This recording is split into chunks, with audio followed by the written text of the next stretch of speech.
ഈ വിശുദ്ധ പ്രഭാതത്തിൽ നാം ദൈവതിരുസന്നിധിയിൽ പ്രാർത്ഥനാപൂർവമായിരിക്കുമ്പോൾ ജാഗ്രതയുടെ ആത്മീയത ധ്യാനിക്കാം.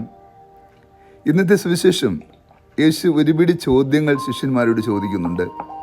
എല്ലാ ചോദ്യത്തിൻ്റെ പിന്നിൽ യേശുവിൽ ഒത്തിരി സങ്കടവും നൊമ്പരമുള്ളതായി തോന്നുന്നു. യേശു പറയുന്നതും പ്രവർത്തിക്കുന്നതും യേശു ചെയ്യുന്ന ഓരോ കാര്യങ്ങളും അവർ ഗ്രഹിക്കാത്തതിൻ്റെ നൊമ്പരമുണ്ട്, സങ്കടമുണ്ട്.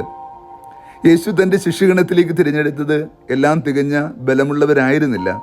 അവർ സാധാരണക്കാരായ മനുഷ്യരായിരുന്നു. ഒത്തിരി ബലക്കുറവുകൾ ഉണ്ടായിരുന്നു. വിജ്ഞാനികളോ വിവേകമതികളോ ആയിരുന്നില്ല. അതുകൊണ്ട് തന്നെ അവിടെ ബലഹീനതകൾ ഉൾക്കൊള്ളാൻ ക്രിസ്തുവിന് സാധ്യമാകുമായിരുന്നു.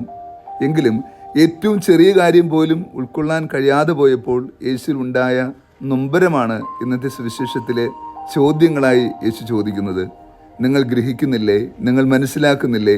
നിങ്ങൾ കേൾക്കുന്നില്ലേ? നിങ്ങൾ കാണുന്നില്ലേ?